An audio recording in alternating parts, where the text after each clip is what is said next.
Hey everybody, Scout Crafty here again, midweek Wednesday. Hope you're doing well. We have a nice project from my good buddy Bruce Groton. You know Bruce, a good friend of the show. He dropped off a wrench the last time I saw him, and this one here is a real challenge, the kind I know a lot of you like, a good before and after. What do you say we try and make this into a good user wrench? Get it back into service. Let's get right to it. Okay, for today's project comes from our good buddy Bruce Groton. Bruce is a tool man from years ago, and he brought this down. He thought it'd be a fun restoration. And you know, when we look at these are F wrenches or monkey wrenches. And back in the day when they made these wrenches, the steel really wasn't as good as it is now. They didn't have the alloys and whatnot, so they used to build them thicker. That's why some of these old wrenches were huge. Like, for example, these older wrenches here, like this one here, if you notice the thickness, look how thick that is compared to the newer style wrenches. And believe it or not, the newer style wrenches are very close to being I'm not saying this brand here, this might be an off-brand, but the crescents, the newer crescents are half the thickness and the same strength because of the new steels. But the old wrenches, I mean, they just had a nice look to them. I always liked the thickness, but these are much better. They're lighter, and they also get into areas because they're thinner and easier to work with. But these are fun.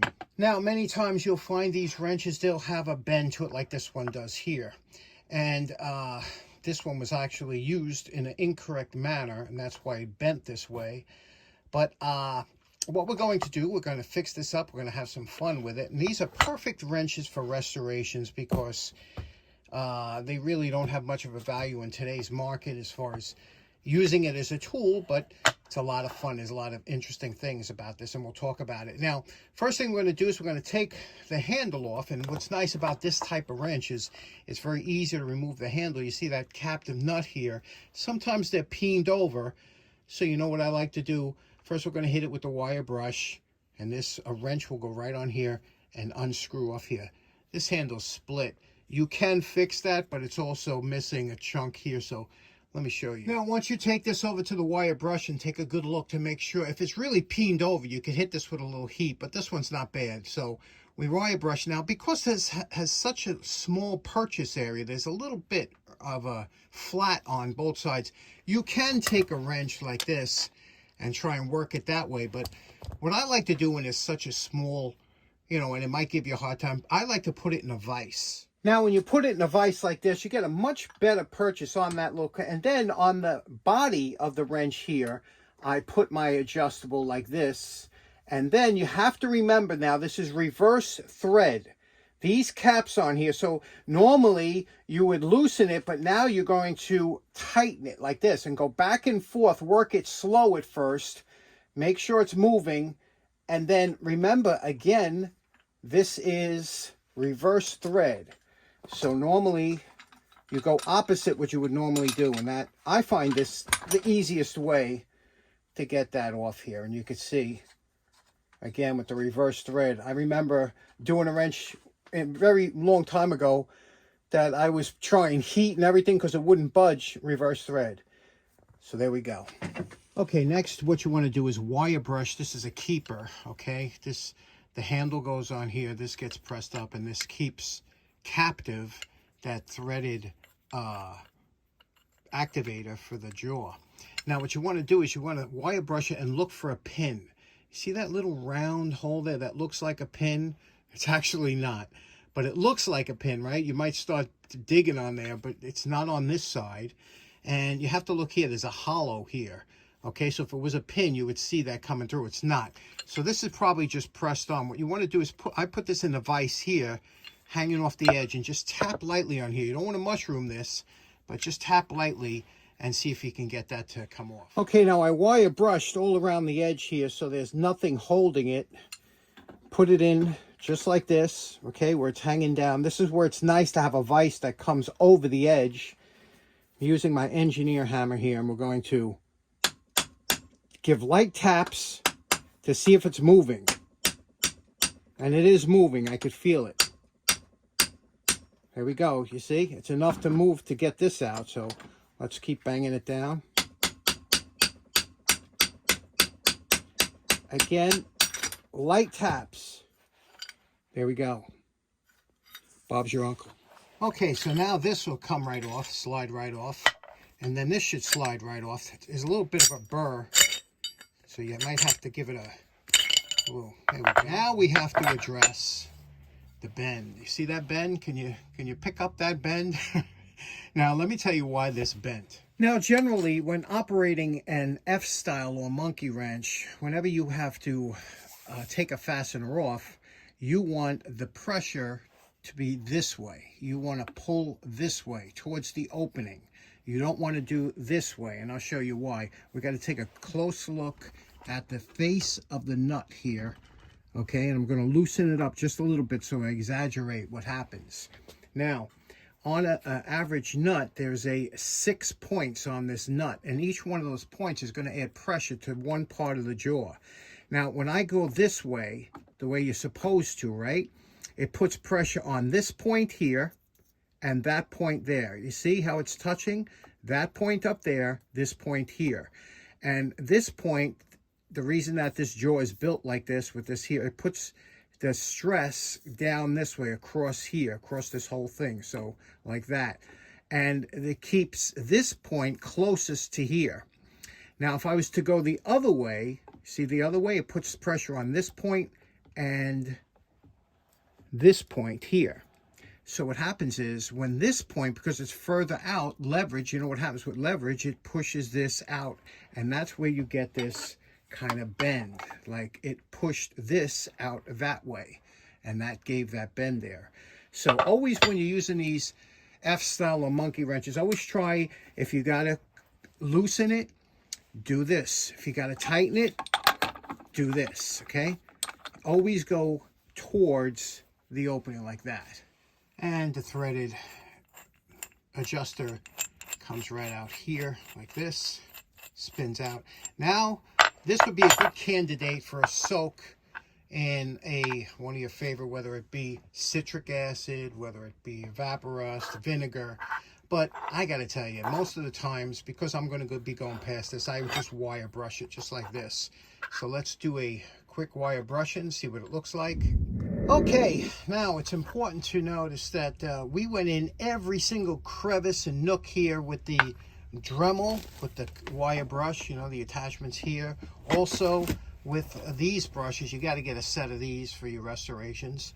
And they got in, even the wooden handle got in there and scraped and cleaned everything out. Any pocket in here, everything's got to be clean like new, okay? All the threads have to be cleaned out.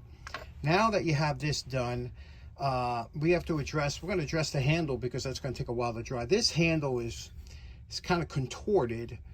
You see that split? If you put this in the vise and you squeeze it just like this, but it's got to be in the vise because that's really tight, fill it with glue and squeeze it in the vise, and that should hold to repair that split. And then afterwards we'll sand it. So let's do that. We're going to put wood glue in there, put it in the vise, and then we're going to address this bend on the dake. We haven't used the dake in a while, so get ready. Okay, a hose clamp seemed to be better because there was 2 cracks and I couldn't get it to close completely. So the hose clamp did a good job. You can see the crack there. Lots of glue. Tighten it up. Use a nut driver. Don't try and do it with a screwdriver. A nut driver on here to really get a good tightening. Leave this tight and let this dry. It's got to dry at least 24 hours because this is a stressful crack that you're trying to bind up there and close up. Okay, next up, we got 2 bends here. We got a bend this way. You see that? And we have an obvious bend this way. So remember that and figure out where you want to press down on this to get, you see the bend happens a lot right here. So we'll put the dake here and hopefully this will bend that back. You see it? Especially towards the end. So from here down is fine. It's really here you got to press. And then of course, this one here. We'll straighten this one out first. Let's go. Everybody's favorite, the dake. We haven't been here in a while. Let's take a look at the setup here. You can see what we did. We put the regular nose cone. We took the stub nose. Now I have a couple pieces of wood under here. It just buffers it a little bit. Again, this steel is very soft and you'll see how quickly it bends back into shape. So let's do that bend first. Okay, let's bring this down.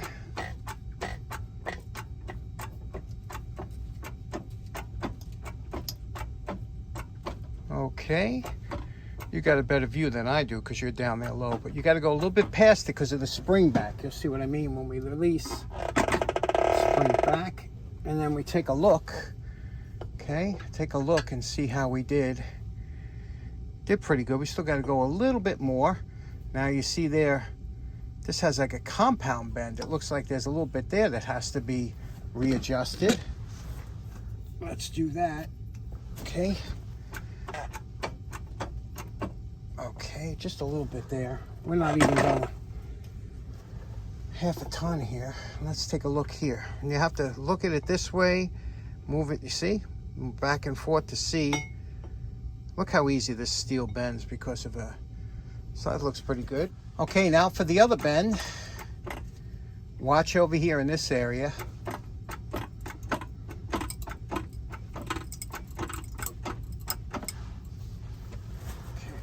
Hold this down.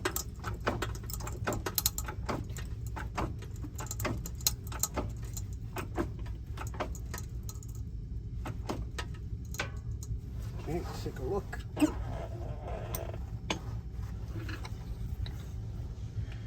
Okay, we're getting there. We still got a little bit more to go.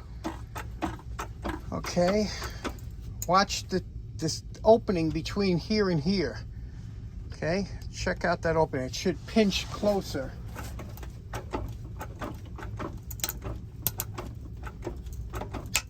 Okay, that's the wood you hear snapping. Okay, let's take a look here. Okay, now by the way, with the wire brushing, you could see it says W&B Manufacturing Company, made in the USA. That was Whitman and Barnes. They were established about 1877, and in 1920 they sold to J.H. Williams. But this is a drop forge, you could see, and now we have it pretty straight, good enough for government work. And to check it, what you always have to do is, every once in a while you got to reassemble your wrench, and this is important. You got to see how it lines up. It's got to be parallel, you see? When that comes up there, don't worry if it touches or not, but it's got to be parallel. You don't want it cocked forward, and you definitely don't want it cocked back where it's pinching, because then you can't get the wrench off the nut. That's a big problem.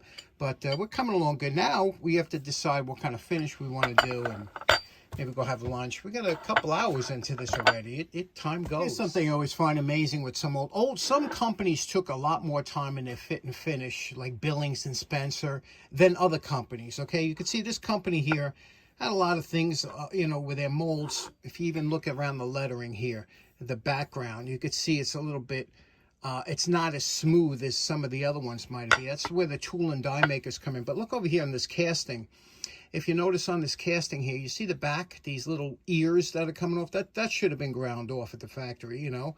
They didn't even touch that.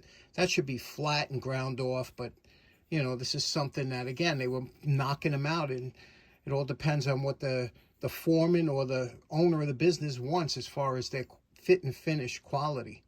So we'll do this a little better than they did.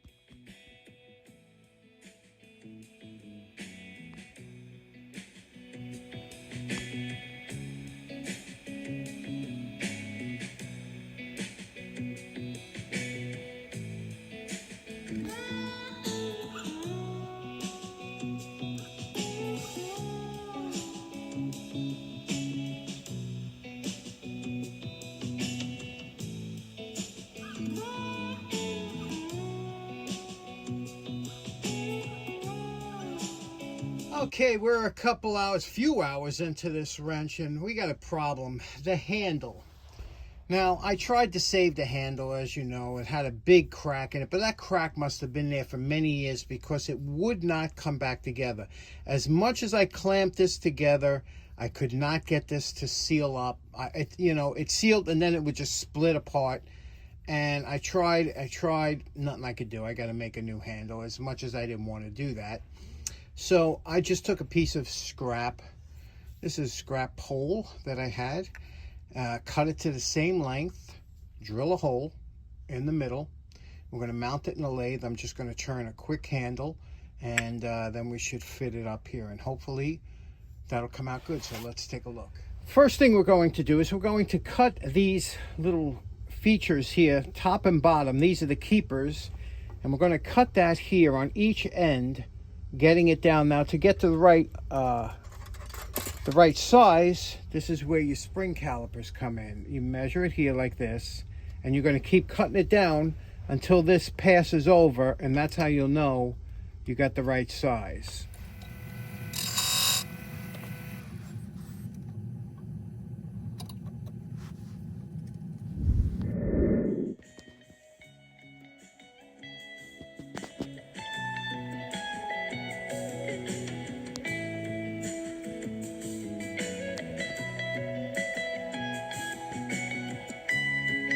Okay, we are ready for final waxing and reassembly. What we did last night before we finished here, everything that you see here has been shellacked. All the insides of everything has been shellacked, so it will not rust again. In here, all shellacked. Also, put a little JB weld around there to take away any slop that might occur because we polished here. And so now, like I said, waxing, reassembly. And let's see what we got. Now, you know my favorite part. Remember what Bruce's wrench looked like before we started.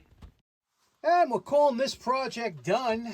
What do you think about this, huh? Quite a bit of work here, but, you know, we just wanted to get this back into a user wrench. I did the handle in a blonde because I didn't have enough time to do my normal 3 coats and stain to get the gun stock, but you can always stain that afterwards. But that's the only blonde handle I have in these wrenches, but check out what we did here. First of all, you could see here minimal rattle, but look how smooth this is. Look at that. Wax the threads. All the threads have been waxed, and it closes parallel. That's the key. You see? It's got to close parallel. If it don't, you'll have issues. We did this. That was hammered and mashed in here. Look at the top. The top came out real nice. All the angles are correct. The handle, again, this was just a scrap piece of broom handle that I did this in. But what do you think about that, huh? Re-blued this, shellacked in here, and there we go. Now this is actually a good using wrench now from what it was before. Let me show you. Okay, you can see it's a nicely operating wrench, and it fits the squares real nice. This would be a nice wrench to use on a daily basis. Again, that's why they used to use these on the railroads and whatnot, because they were just a comfortable wrench to use and quickly adjustable. There we go. Okay, so in closing, nice before and after on that one, huh? Special thanks to my good buddy Bruce Groton for today's project, and I hope you enjoyed it. We will see you again on Friday. Take care now. Have a nice day. Bye-bye.